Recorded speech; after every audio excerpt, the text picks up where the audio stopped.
Hey everyone, it's Jessie checking in from Val d'Isère. A calm Monday morning here in resort, and after a few days of full-on snowfall, it feels good to ease into the week with a slightly quieter, softer vibe around the village. Yesterday gave us a glimpse of the mountains looking absolutely unreal after all that fresh snow, and honestly, days like that are a reminder of just how lucky you are if you're spending more than a quick week here and really getting to enjoy these conditions. Overnight in the village was cold and very calm. Temperatures dropped steadily through the evening, falling from around minus 12 degrees Celsius early on to a low of roughly minus 13 degrees Celsius later in the night, before lifting slightly towards minus 7 degrees Celsius by early morning. Winds stayed very light throughout the night, generally just a few kilometres per hour, with only occasional gentle gusts. No snowfall overnight, and overall it felt like a quiet, settled and frosty night down in town.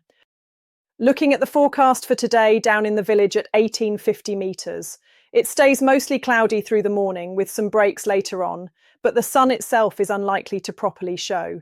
Temperatures are pushing up to around 2 degrees Celsius this afternoon. Winds stay light around town for most of the day, but there can be some stronger gusts at times, reaching up to around 46 kilometres per hour. Wind direction shifts through the day, starting from the west overnight, turning easterly in the morning, then coming around to the south later on.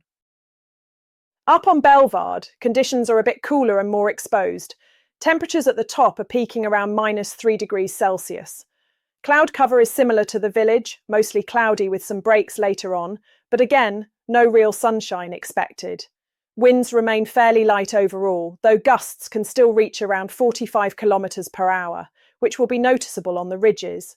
Visibility should be reasonable, but it will feel colder and more wintry up there than it does down in town.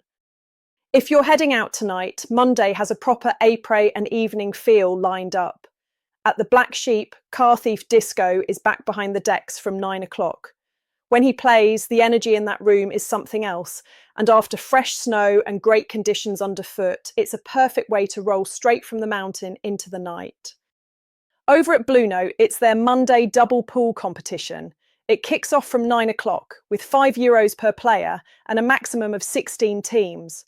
It's first come, first served, house rules apply, and you can either message them directly or sign up at the bar to get involved. A very important update now on snow safety. This is a translated summary of the official Bulletin d'estimation du risque d'avalanche issued by Météo France, covering terrain outside marked and open pistes in the Vanoise Massif.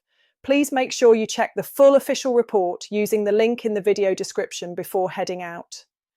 After several days of heavy, wind-affected snowfall, the snowpack remains very unstable in all aspects, although it is starting to stabilise slowly.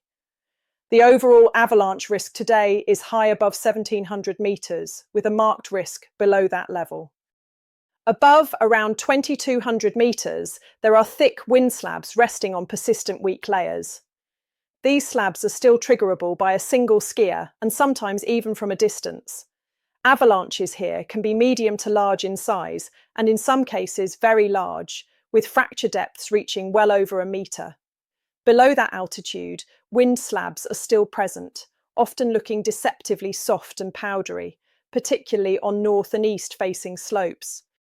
As the day goes on and temperatures rise slightly, the surface snow will become heavier, which can temporarily create new slab conditions even where the snow looked harmless earlier. Some spontaneous avalanches are possible, especially later in the day on steep slopes and below rocky areas. Glide avalanches are also possible on lower altitude slopes that were not snow-covered earlier in the season.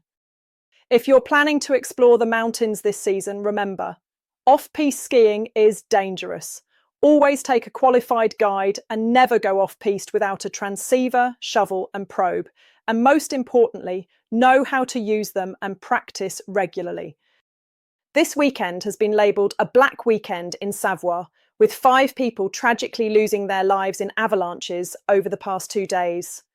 It's a stark reminder that the snow we love can also be deadly when conditions line up the wrong way. When you hear the avalanche risk number each morning, it is not a rough guideline. It is a measure of how likely the mountain is to kill someone that day, and the danger rises fast. When the risk is 1 out of 5, low, the snowpack is very stable. Avalanches are rare and deaths are very uncommon. You are never completely safe, but this is as close as it gets. At 2 out of 5, moderate problem areas start to appear. Around 10 to 15% of avalanche fatalities happen at this level. It often looks and feels safe, which is exactly why people let their guard down. People do still die on these days. At 3 out of 5, considerable, the danger really explodes. Roughly half of all fatal avalanche accidents happen at level 3. Conditions often look perfect, but the snowpack is unstable on many slopes, and a single skier can trigger a deadly slide. At 4 out of 5, high risk, the snowpack is very unstable. Natural avalanches are likely, and human-triggered avalanches are very likely, even on moderately steep slopes. Around 30 to 40% of avalanche deaths happen at this level. And at 5 out of 5, very high, the mountain is in full failure. Large natural avalanches are occurring, sometimes reaching roads and buildings. Skiing is not the risk here. Being anywhere near avalanche terrain is the risk. So when you hear 3 or 4 out of 5 in Val d'Isère, that is not just a number. It is the mountain telling you how likely it is that someone will not come home today. Respect the bulletin, choose your terrain carefully, and enjoy the snow the smart way. That's it for this morning's update. Please take it steady out there today, enjoy the sunshine where conditions allow, and please put safety first. And if you spot anything worth sharing around the resort, events, music, or changes on the mountain, drop it in the comments. I'll see you again tomorrow. For further information, pierced reports, and events sponsored by Val d'Isère Tourism, please go to radiovaldeisere.com, the local radio station with the most up-to-date information.